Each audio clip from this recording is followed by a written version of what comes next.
Hello दोस्तों, मैं हूं आदर। आज मैं आपके लिए एक और नया वीडियो लेके आया हूं जिसमें मैं आपको पापा के साथ एक हंसी की कहानी सुनाऊंगा। तो चलिए इस कहानी को शुरू करते हैं। तो पापा सुनाइए। नमस्कार दोस्तों, मैं हूं विशाल और मैं एक नया वीडियो लेके आया हूं। ये वीडियो उन लोगों के लिए है जो कुंभ नहीं जा पाए हैं इस महाकुंभ में। तो आप चिंता ना कीजिए, मैं भी कुंभ नहीं जा पाया हूं, तो ऐसे ही एक वीडियो आपके लिए लेके आया हूं। तो उसमें आपको कुछ हंसी से जुड़ा हुआ है, कुछ वाकया ऐसा बता रहा हूँ जिसे आपको सुन के दिल में तसल्ली होगी उन लोगों को जो कुंभ नहीं जा पाए हैं। तो इसको एक कहानी से समझाते हैं हम आपको। तो कहानी क्या थी कि एक धोबी था। तो धोबी अपने गधे के साथ जब जब कभी कपड़े धुलने नदी पे जाता था, गधे के साथ जाता था और गधे के साथ इस पे कपड़े रख के वापस ले आता था। लेकिन गधा थोड़ा सा कमजोर था और धोबी उसे सही से खाना नहीं देता था। ये और उसको वजन ज्यादा रखता था उसपे। तो बेचारा धोबी बूढ़ा भी हो गया था, वो गधा बूढ़ा भी हो गया। तो वो जब भी जाता ढेंचू ढेंचू करते हुए अपनी आवाज़ से और भगवान को याद करता था, हे भगवान, हे भगवान, मैंने क्या जुर्म किया है और मैं कैसे इससे मुक्ति पाऊंगा। तो ऐसे ही उसने काफ़ी दिन हो गए, जब भी जाता तो रास्ते में भगवान को याद करता। और अब जब भी घर पे आता तो उसका मालिक उसे थोड़ी घास देता और कहता, देखो खा खा के बिल्कुल गड़ा हो गया है और काम करता नहीं कुछ भी। तो आज भी मतलब ऐसे ही एक दिन उसने घास डाली उसके सामने और वो घास डाल के ये बोला कि देखो काम करता नहीं, घास खा खा के गड़ा हुआ है। और ये बात गधा सोच रहा था और वो भगवान को याद कर रहा था। तो इतने में वहाँ पे भगवान प्रकट हो जाते हैं, बोलते हैं कि तुमने मुझे बहुत याद किया है और हम तुम्हारी भक्ति से बहुत प्रसन्न हैं, बताओ तुम्हें क्या चाहिए। तो भगवान बोले कि वो गधा बोला, भगवान। तो पहले गधा ने सोचा कि ये पता नहीं भगवान है कौन है, मैंने भगवान को तो देखा नहीं, ऐसा नहीं है हमारा मालिक ही भगवान बन के मुझ पे जो है काम बताने के लिए प्रकट हो गया हो। तो भगवान ने कहा कि मांगो, क्या मांगते हो।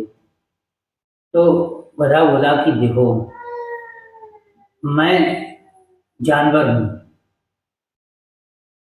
गधा हूँ, लेकिन आप मुझे भले ही गधा समझें पर मैं गधा नहीं हूँ।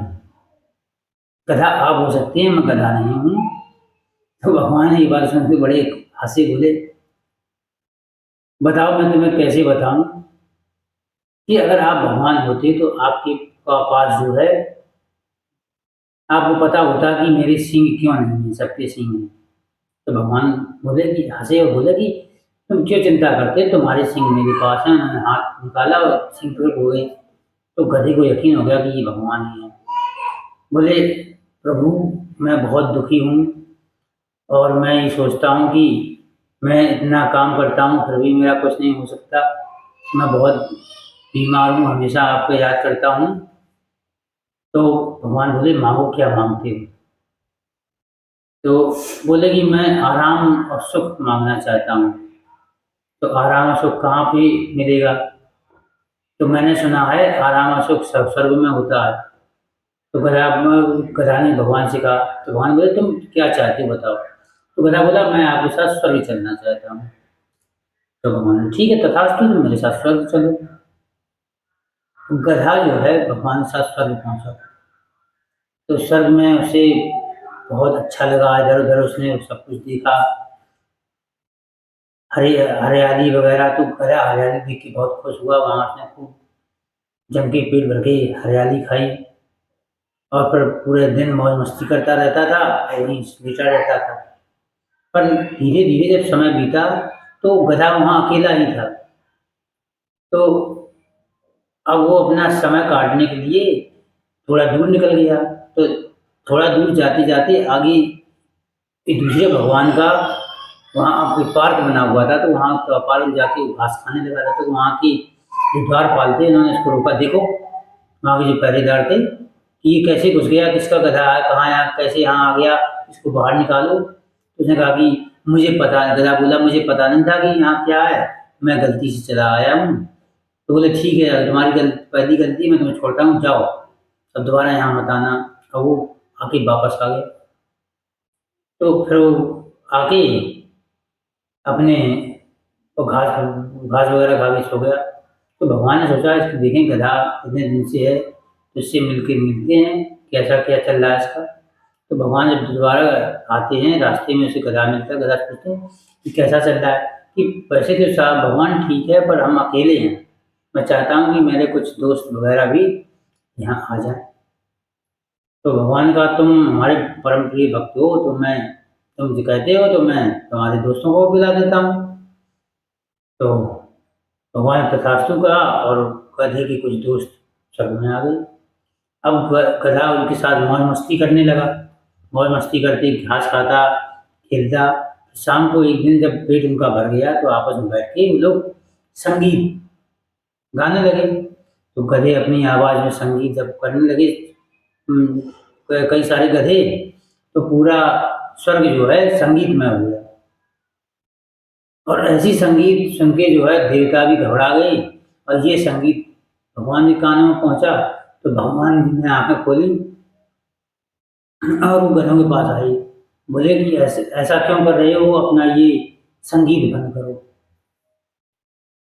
तो बोले कि प्रभु हम गधे हैं, हम आपके भक्त हैं, हमें ये संगीत अच्छा गाना अच्छा लगता है, हम आपस में एक दूसरे को संगीत सुना रहे थे, तो प्रभु आप ऐसा बंद क्यों करवा रहे। बोले तुम्हारे संगीत से हमें दिक्कत हो रही है, आप अपना संगीत बंद कर दें। तो गधा बोले नहीं प्रभु, हम आपके भक्त हैं, हमें बोलने की आज़ादी होनी चाहिए। हम अगर फिर एक दूसरे से अपना बात नहीं कह पाएंगे, बोलेंगे नहीं, तो हमें कैसे अच्छा लगेगा, हमें आज़ादी नहीं मिलेगी। तो भगवान ने कहा कि नहीं, इस तरह से आप स्वर्ग नहीं बोल सकते, ये स्वर्ग है, स्वर्ग में आप इस तरह से नहीं बोल सकते, आप जो है ये संगीत अपना यहाँ मत गाइए। तो गधन का नहीं, मुझे संगीत तो गाना, मुझे आज़ादी चाहिए। तो भगवान ने कहा तो बताओ, तो तुम क्या चाहते हो।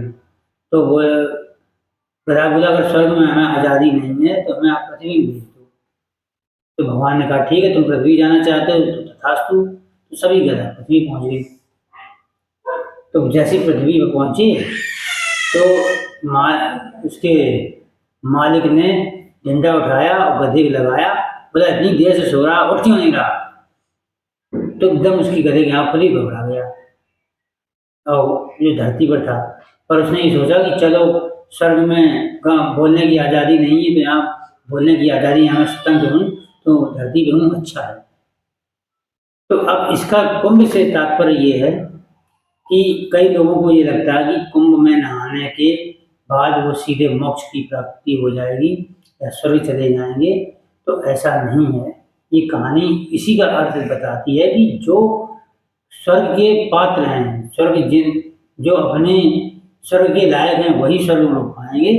अगर कुंभ नहा के गधे भी स्वर्ग पहुंच जाएंगे तो उन्हें अपने क्रिया की वजह से उन्हें वापस धरती पे जाना पड़ेगा। तो आप घबराएं नहीं, अगर आपके कर्म अच्छे हैं तो आप कुंभ अगर नहीं भी नहा पाते हैं तो भी आप स्वर्ग ही जाएंगे, इस बात की मैं जिम्मेदारी लेता हूँ। तो अब आप बताइए आपको ये कहानी कैसी लगी। अगर अच्छी लगी हो तो लाइक कमेंट जरूर करें। ऐसे और मजेदार वीडियोस के लिए हमारे चैनल से जुड़ें और हमारे चैनल को लाइक और सब्सक्राइब जरूर कर दें। Thank you. और जीवन में कुछ ना कुछ अच्छा कार्य करते हैं। धन्यवाद।